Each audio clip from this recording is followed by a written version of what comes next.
Okay. One more question, and then we're going to move on to some polling. You have the ability through Twitter, through the website, and through email to vote on various questions here. So, but before we do so, one last question from the audience. Greece is the owner of vast tracts of land, and in a restructuring, it is not unheard of for debtors to dispose of non-strategic assets or assets that are not critical going forward as a means of reducing debt. And is that a strategy that Greece should consider in order to be a part of dealing with its current debt crisis? And Pavlos, why don't we go to you first and then come back to Rodrigo? In short, yes. Clearly, when you have a debt problem, you need to sell assets. Greece has very good assets. It will help growth. It will create employment. It's a win-win answer. So it's a simple yes. Clearly, implementation has problems because you need clear title and these sort of things, which make it difficult to implement. But in concept, it's a certain underlined yes. Rodrigo. Assets, yes, without a doubt. Privatizations, yes, extensively. Land, I'm a little bit more skeptical about that. Of course, if it's assets, I mean pieces of land from the government that are not being used and can be a benefit can be obtained from that, yes. Land in the sense of what has been reported in the press, selling an island due to geopolitical reasons, that I don't think that's the way forward. There are many ways of restructuring, and basically my concern or a point that I would like to stress is which is a debt that can really be restructured, and basically if Greece is considering a second official bailout, we just need to bear in mind that official sector debt cannot be restructured, and basically in which position that will put Greece vis-a-vis financial constraints in the future. Excellent, thank you. Now, I think we have some questions that we can vote on and have some interaction here with the audience. Now, let me just check with Michael. Michael, do we have the ability to put these up on the screen?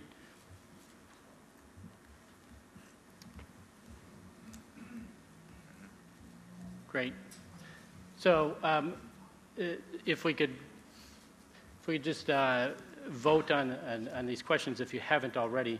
Do we need just a technical point? Do we need one more minute to take in returns, or are we ready to move on to the panel discussion here, Michael?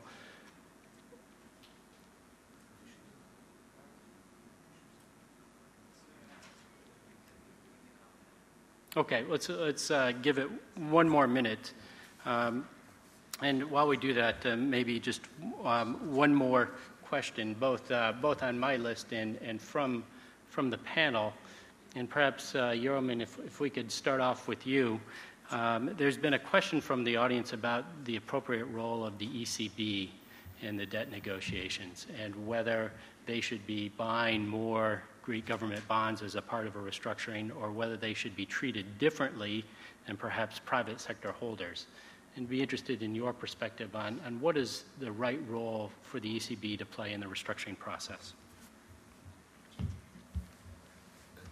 Okay, so I'm now focusing on that and not the obviously immensely important role that the ECB has in supporting the Greek financial system after restructuring.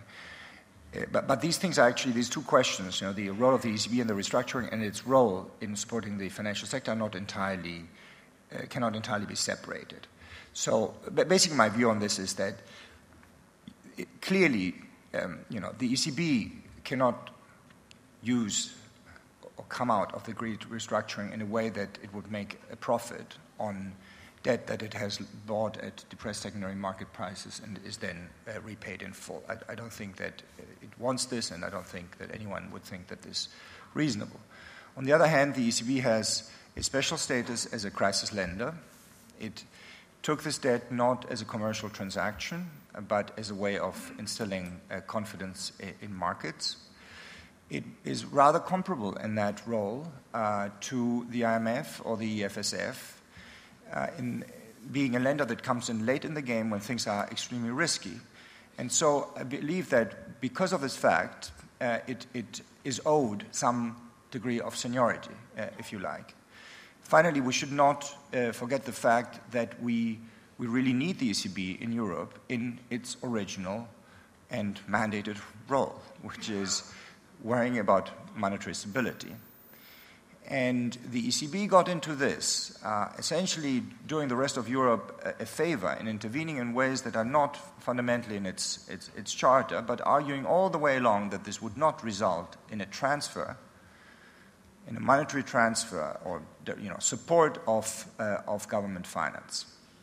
So if we participate, let the ECB participate and treat it just like a private sector creditor, the ECB would need to eat its words on that. It would have exposed, provided such a transfer, and I think it would lose a lot of its credibility. So between these two extremes, I think the solution is to have a separate deal with the ECB in which it essentially can unload its Greek debt at the same prices at which it was bought. I don't think this is hard to do. There was actually a nice suggestion in the op-ed, actually on the editorial page of the Financial Times yesterday, which would involve the EFSF taking over these debts and then transforming them into a loan for Greece. So I think this is the way to go. Great. Thank you very much. Now let's move to the questions which you've had the opportunity to vote on. And the first one deals with what is the likely outcome or what is the likely pathway for restructuring Greece's debt. And you've had a chance to vote, and by any measure, it looks as though we are an audience of optimists because the overwhelming view is that there will be some sort of voluntary restructuring process. Rodrigo, what do we make of this? Basically, Don, of course, I'm in favor of a voluntary restructuring, an orderly one, which in this case will definitely contribute to the general condition of Greece. But as I mentioned while I was presenting, whether this is enough, that's the million-dollar question. I'm personally inclined to think that in the event of receiving a second bailout, no, that will not be enough. But basically, that's my own personal opinion. Okay. Thank you. Pavlos, any comments? Are we overly optimistic here? What's notable is the reverse relationship between what is desired and what is likely. You see that most people would like a voluntary deal, which I presume is the one with the CACs, while they believe that it's most likely that it will be a non-voluntary deal, right? So that shows the mood, I think, of the audience. So that's what I note from the voting. Excellent. Yeroman, before we move on? Maybe I can just point out. So there's a little bit of ambiguity here on what these things mean, right? I mean, for me, using collective action clause or threatening to use it crosses the threshold to involuntariness because holdouts are forced into the exchange whether they want it or not. And so in that sense, some creditors do not get a choice. Okay, that's involuntary. It may be, however, that you take the definition that Rodrigo used, which is that a majority of creditors does this voluntarily, and in that sense, it's voluntary. So it's a little bit ambivalent of what these things mean. But on the whole, I'm surprised and to some extent reassured that so many here believe first that the voluntary approach is the best. And indeed, a number of people still believe that it may be feasible. So I attribute the latter to Rodrigo's interpretation taking hold in the room. Excellent. Why don't we move on to the second question? If we could put the second question up and perhaps give the panel just a couple of minutes to digest the results. Are we ready to go with question number 2, please?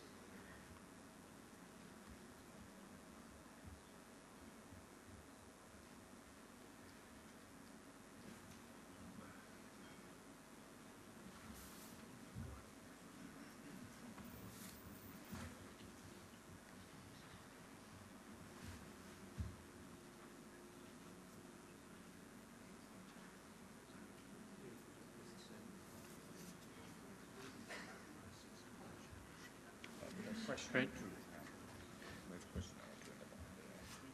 So Pavlos, just you're closer to the monitor. Could you read out the question for the audience, and then we'll launch into a discussion? If we were to go to drachma, assess how much each category would suffer in relative terms, 1 to 5. Employees in the private sector, 4.4. Self-employed, 4.2. Private companies, 4.1. Civil servants, 3.6. Public administration, 3.3. Politicians and political parties, 3.1. The least. The euro versus the drachma has been a topic of great debate over the last weeks and months. Rodrigo, how do we interpret these results, and does the form of the currency matter in the long run?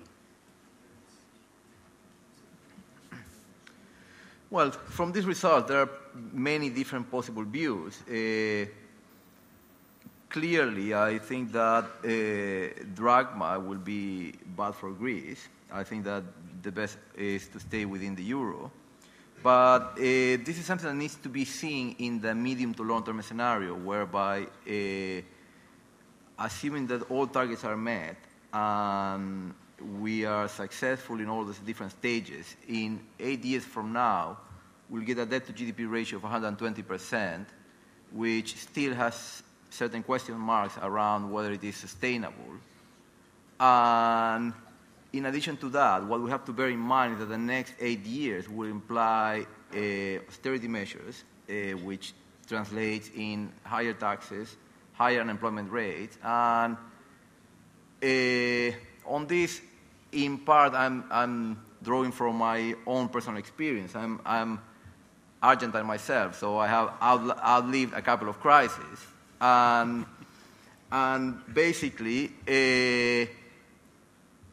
in the medium term, would the Greek citizens be able to put up with such adverse situation for the next 8 years? And I don't think that the euro question should arise now, because I don't think that I personally believe that right now a majority will prefer to stay within the euro. Euroman, same question. Can you just rephrase it? Or? Just in terms of, does currency really matter over the long run, whether it is the drachma or whether it's the euro? Would going to a different currency provide a better basis for competitiveness, or is it simply changing the unit and not changing the situation? Okay, so basically, I think currency matters, but it may not matter for the things that are really important to Greece in the long run, right? So currency matters in 3 ways. Being part of the euro gets you credibility with respect to inflation. It will, on average, allow you to enjoy lower interest rates, even after this debacle that we have had in the eurozone, not just in Greece. And so this is the credibility bonus that you buy in, and that's good.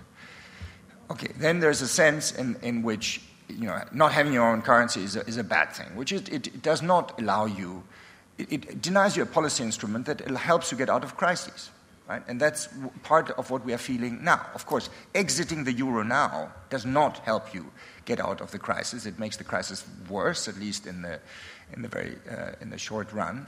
But if you had stayed with the drachma, quite possibly you would not be in this situation, because the adjustment would have happened in other ways, through a devaluation, through high inflation before. So there is certainly a benefit to having your own currency. If you think that macroeconomic instability is somehow endemic and that you need that safety valve to deal with that, I don't think that should be the goal.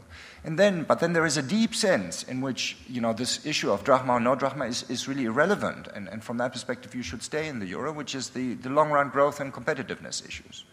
So people make this argument, say for a place like Italy, that there are huge regional divergences, and that the common currency may be a problem in that, even within Italy.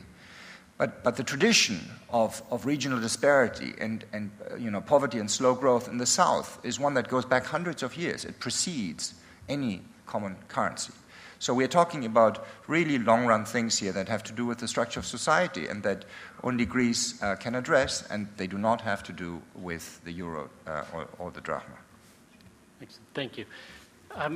We're going to move on to question 3, and Takis, is you're closest to the monitor, and could you read out question 3 and just summarize the results? Sure. And then, Pavlos, I'd like to go to you after that to get your thoughts on the response to question 3.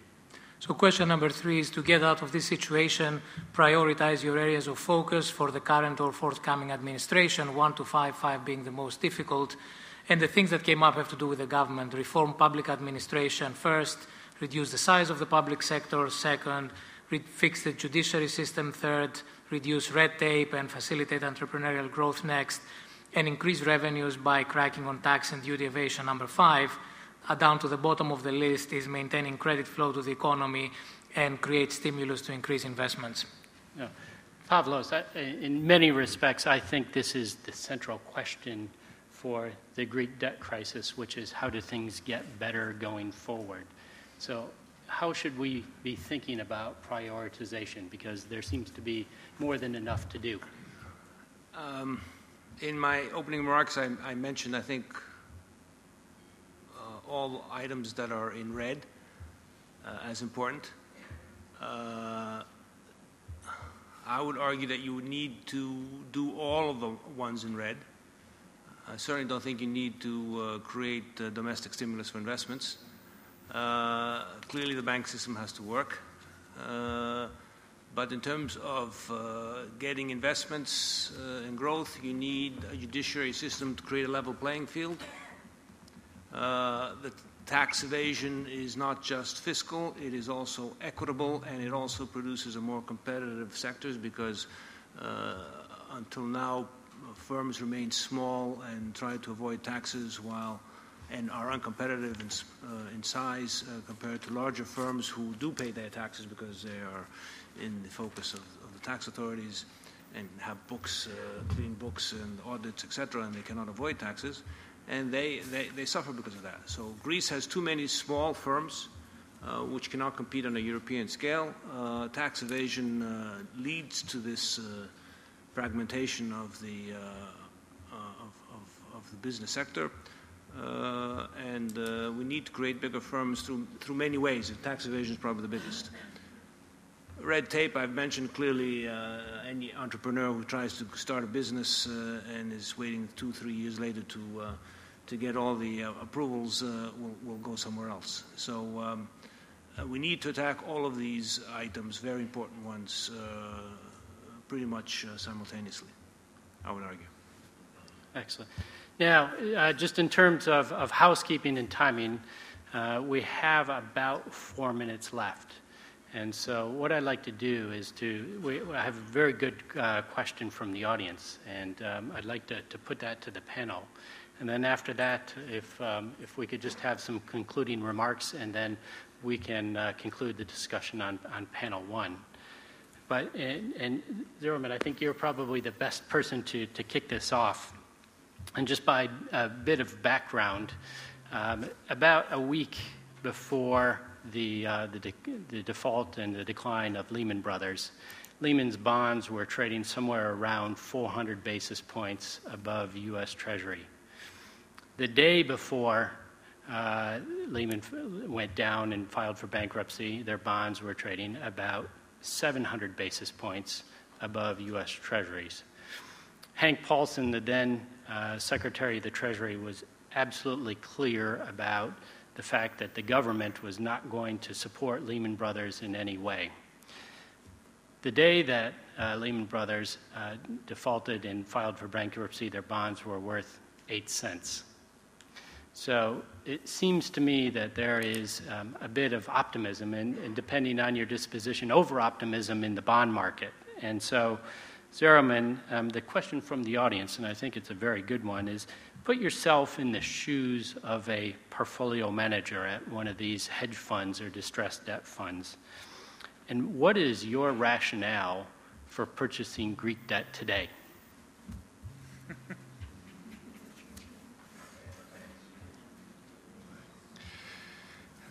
Okay.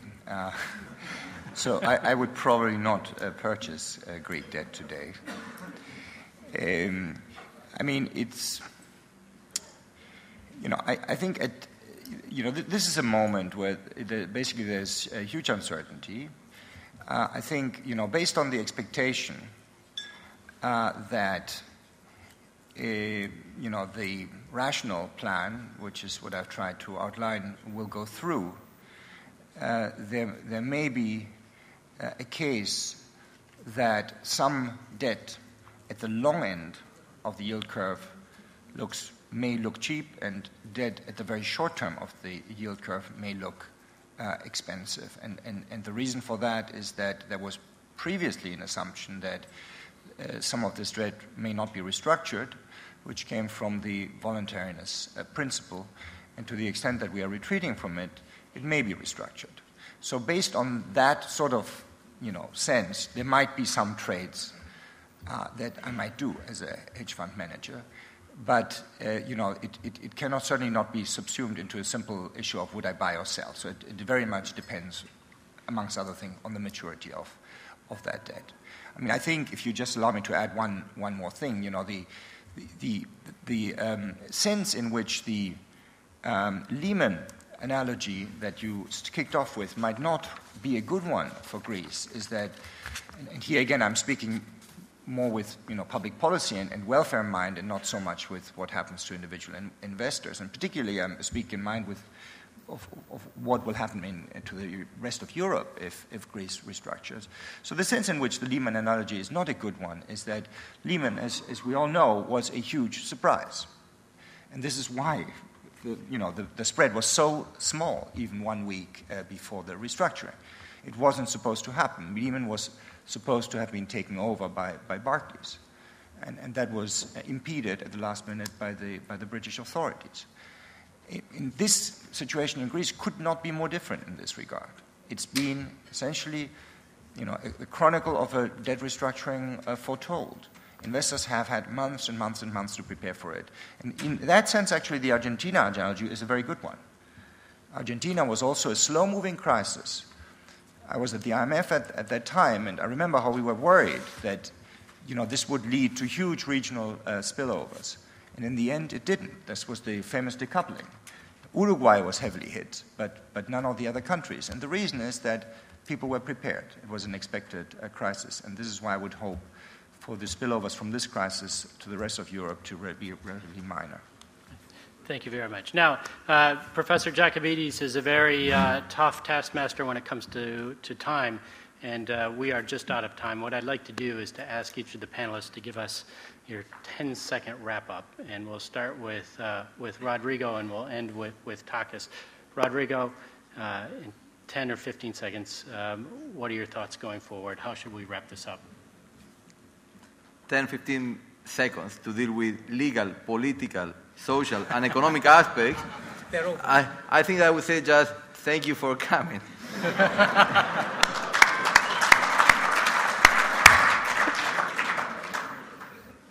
Well, basically,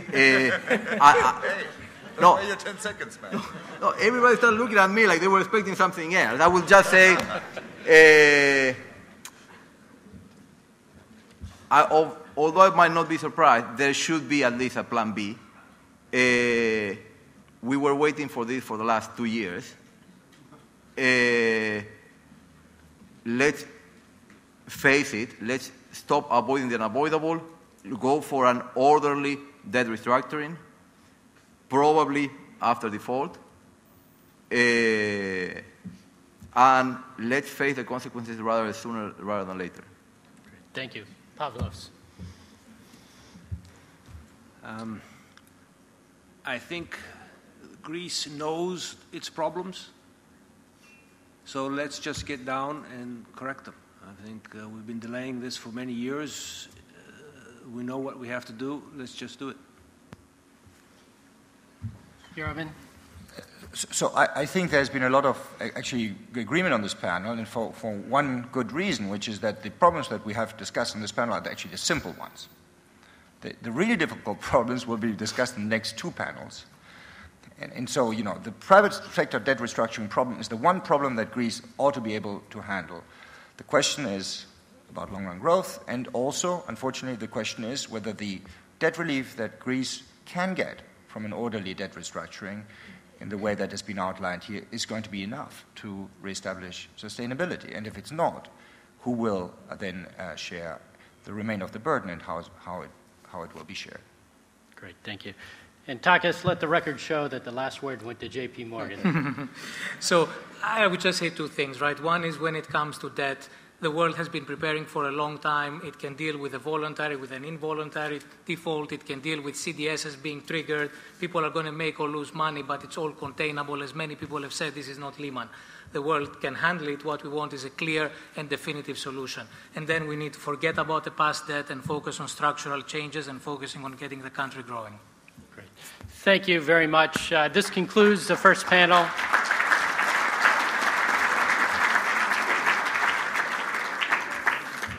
Michael, I'll pass the gavel back to you. Okay. Then we'll have a 20-minute break and convene back here again. Thank you very much.